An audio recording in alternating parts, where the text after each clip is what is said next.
नमस्ते, मैं हूं आपके साथ शिवांगी पारिक। पहले आप सभी दर्शकों को स्वतंत्रता दिवस की हार्दिक शुभकामनाएं। स्वतंत्रता दिवस के मौके पर जयपुर के सवाई मानसिंह स्टेडियम में राज्य स्तरीय मुख्य समारोह का आयोजन हुआ, जिसमें मुख्यमंत्री अशोक गहलोत समेत तमाम अधिकारी और नेता मौजूद रहे। इस दौरान गहलोत ने कहा कि करीब 25 लाख किसानों को हम ब्याज मुक्त कर देंगे। वहीं महात्मा गांधी के नाम से अंग्रेजी विद्यालय खोले गए हैं। जनता को ये विश्वास दिलाना चाहूंगा कि राजस्थान में आने वाले समय में आईटी बेस्ड गवर्नेंस होगी।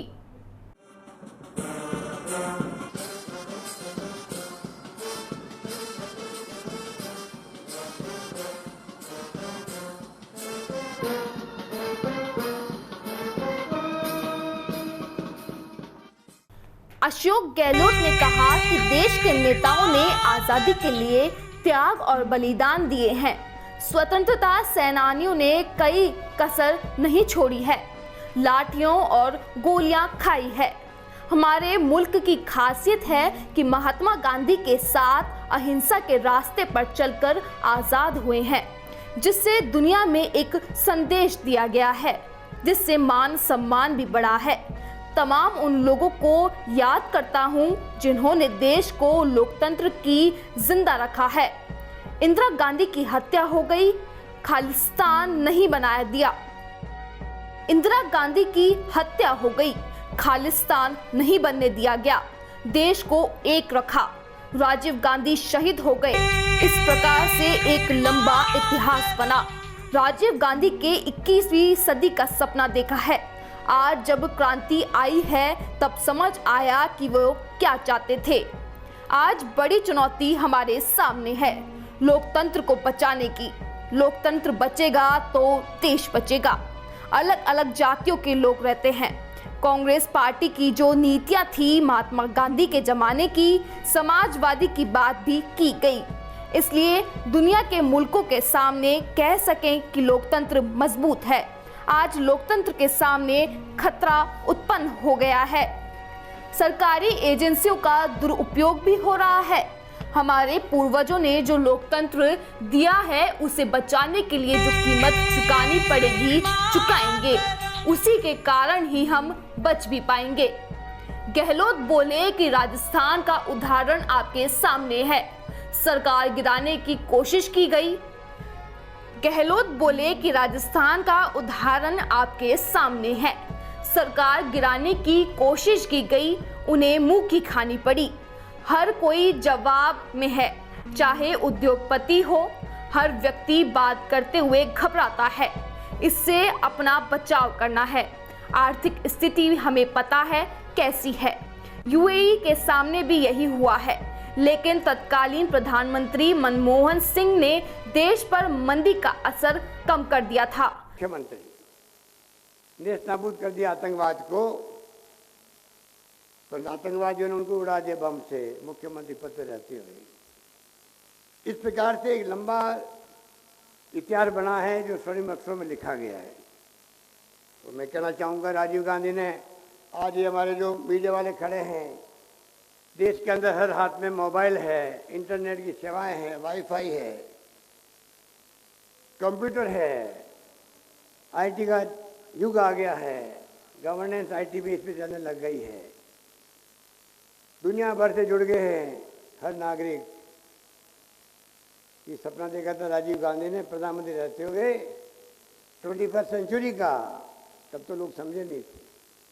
तो आज जब क्रांति आई है इंफॉर्मेशन टेक्नोलॉजी की, तब समझ में आया कि वास्तव में वो चाहते क्या थे। वो तो हमारे बीच नहीं रहे, हम उनको याद करते हैं सदा के साथ में। 75वीं जयंती मना रहे हैं उनकी अभी। एक तरफ महात्मा गांधी की 150वीं जयंती, राजीव गांधी की 75वीं जयंती मना रहे। तो लंबा इतिहास बना, कई उतार चढ़ाव आए। तो आज जो चुनौती हमारे सामने है वो है, आज भी बड़ी चुनौती है डेमोक्रेसी को बचाने की। लोकतंत्र बचेगा तो देश बचेगा। अलग अलग धर्म के लोग रहते हैं इस मुल्क के अंदर, चाहे हिंदू हो, मुस्लिम हो, सिख हो, ईसाई हो, फारसी हो, जैन हो, अलग अलग जातियों के लोग रहते हैं। हजारों जाति हैं, बोलियाँ हजारों हैं, भाषाएं समझ में आती नहीं कि तमिल, तेलुगु, मलयालम, पंजाबी, गुजराती, मराठी, बंगाली क्या लिखा हुआ है। तब भी 70 साल में रशिया के 16 टुकड़े हो गए मुल्क के जो सुपर पावर थी। हम लोग आज एक अखंड है कि कांग्रेस पार्टी जो नीतियाँ थी महात्मा गांधी के ज़माने की, जो सिद्धांत थे, सर्वधर्म समभाव की बात की गई, लोकतंत्र की स्थापना की गई, समाजवाद की बात की गई, उसके आधार पर हम संभव हुआ कि आज हम लोग सिर ऊंचा करके कह सकते हैं दुनिया के मुल्कों के सामने हमारे यहाँ लोकतंत्र की लड़ाई मजबूत है। और आज खतरे जो डेमोक्रेसी के सामने उत्पन्न हुए हैं, संवैधानिक संस्थाएं कमजोर हो रही है, एजेंसी कई है, सीबीआई है, इनकम टैक्स है, ईडी है, खुल के दुरुपयोग हो रहा है, सब जानते हैं। मुल्क एक रहेगा, अखंड रहेगा। हम सब एकजुट होकर के ये संकल्प लेंगे इस मुबारक मौके पर, जो हमारे पूर्वजों ने हमें लोकतंत्र दिया देश को, उसको मजबूत करने में हम लोग कितनी बड़ी कीमत चुकानी पड़ी चुकाएंगे, तो देश में लोकतंत्र कायम रहे, ये हमारा आज के दिन का एक संकल्प होना चाहिए। तो मैं उम्मीद करता हूं कि उसी कारण से हम लोग बच पाएंगे।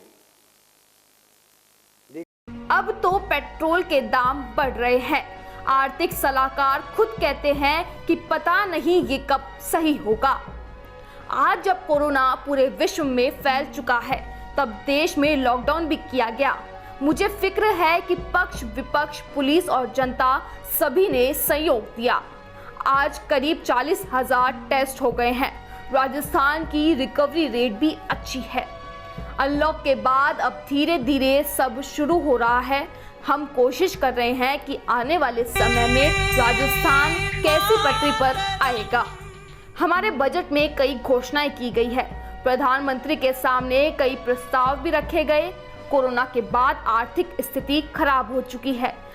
मैंने प्रधानमंत्री को याद दिलाया है कि तब अपने इंस्टेंट राजस्थान कनाल की योजना को राष्ट्रीय योजना घोषित करने की बात कही थी। राजस्थान में लॉकडाउन के कारण जो समस्या आई है, उसका खामियाजा जनता पर न हो, विकास ठप न हो, रोजगार सबको मिले। राजस्थान समृद्ध